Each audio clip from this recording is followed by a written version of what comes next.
Topissime.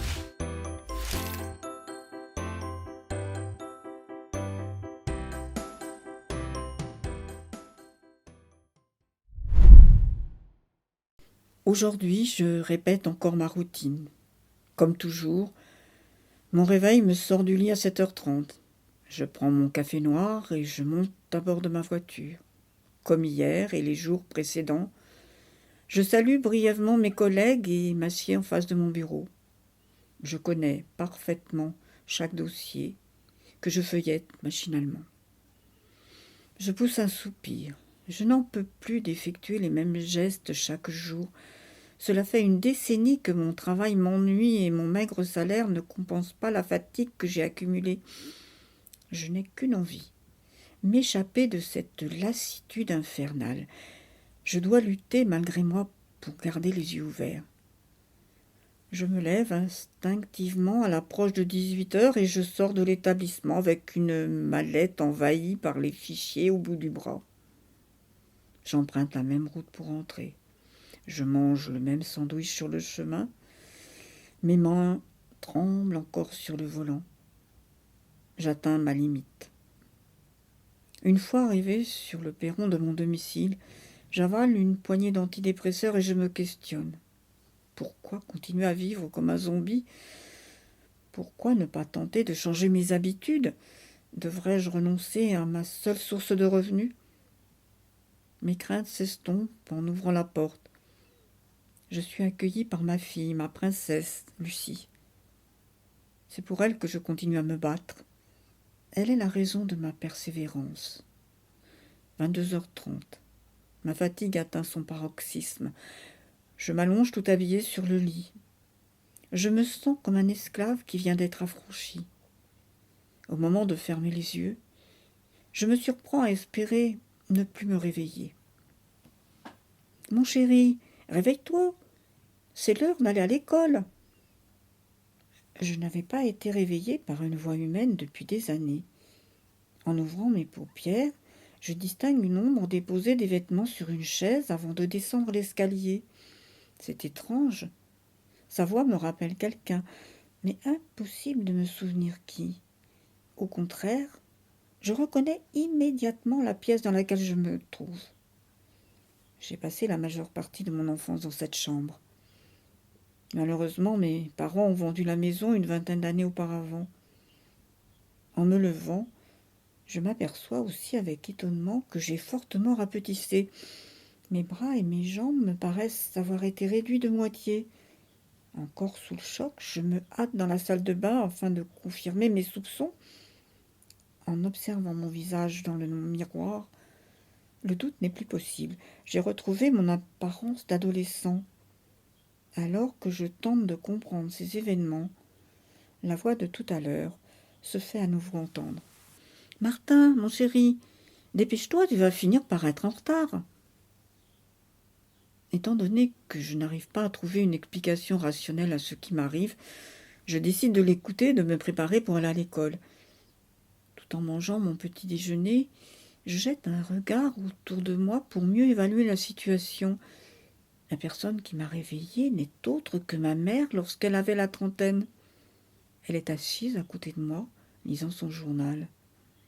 En lançant un regard furtif sur celui-ci, je constate que nous sommes le vendredi 9 mars 2001. À cette époque, j'avais 12 ans. Le collège Nicolas Fouquet est le même que celui de mes souvenirs. Un énorme bâtiment gris entouré de lampadaires et d'arbustes.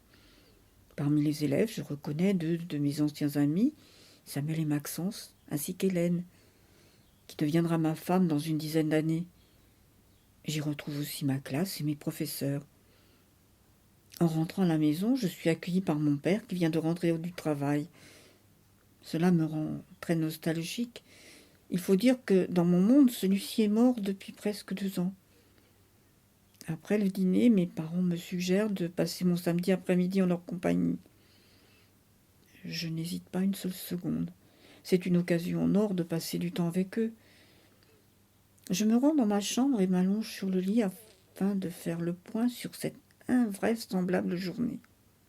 Je suis confus, et mes sentiments sont partagés entre la joie de revoir mes parents ainsi que mes amis et le désir de revoir ma fille. Il m'est difficile de dire si je préfère mon ancienne vie ou celle-ci, mais en tout cas, je suis vraiment content d'avoir pu échapper à mon quotidien.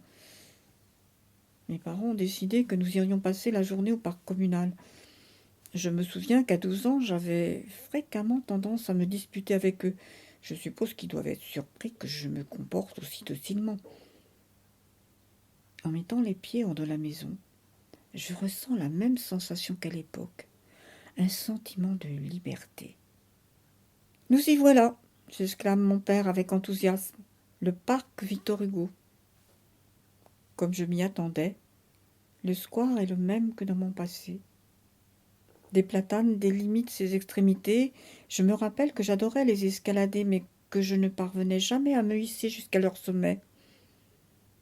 La journée se passe agréablement.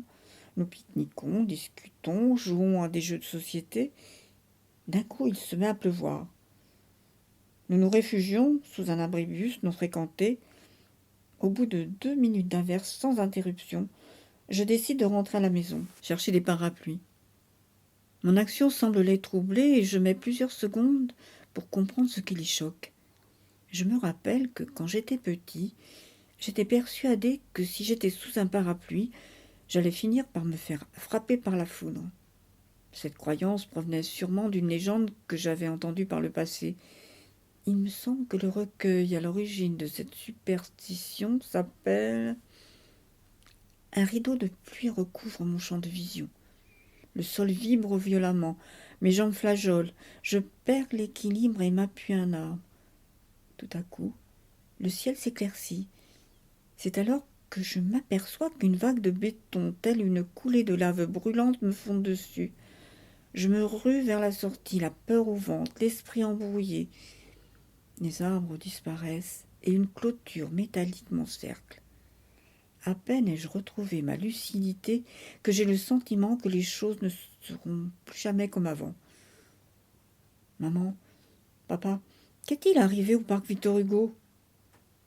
Que sont devenus les platanes ? Mais de quoi parles-tu, mon chéri ? Tu sais très bien que le parc Émile Zola lui a succédé depuis plusieurs années. » L'environnement se détériore. Ce monde semble être une réplique du mien en 2001, mais les places et les bâtiments se transforment peu à peu. Mon collège a changé d'emplacement et pourtant il n'a été relocalisé qu'en 2009.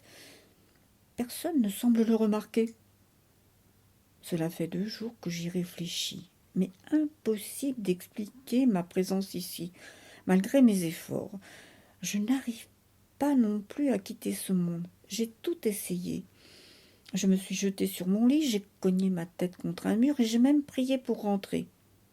Rien n'y fait. Je suis bloquée ici. J'ai le cœur lourd. Des larmes me coulent sur les joues. De tristes souvenirs submergent mon âme d'une vague de désespoir. Mon père est décédé. Ces événements ne devraient pas se produire.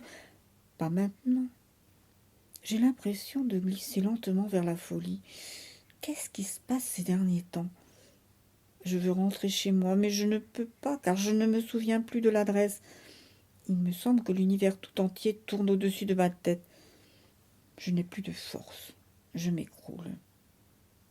J'ouvre difficilement les yeux. Je suis allongée sur un lit. De nombreux appareils électriques sont reliés à mon corps. Je suis entourée de plusieurs hommes et femmes en blouse blanche, ainsi que de ma fille. Où suis-je ? J'ai quitté ce monde ? On peut dire cela, me répond le médecin qui débranche mes capteurs. Vous êtes tombé dans le coma suite à une surdose d'antidépresseurs. Afin de stabiliser votre état et par le biais d'une technologie révolutionnaire, nous vous avons plongé dans un monde virtuel créé à l'aide de vos meilleurs souvenirs. Les appareils ayant démontré une forte amélioration de vos signes vitaux, nous avons accéléré votre temps pour vous faire revenir de l'autre monde. Topissime.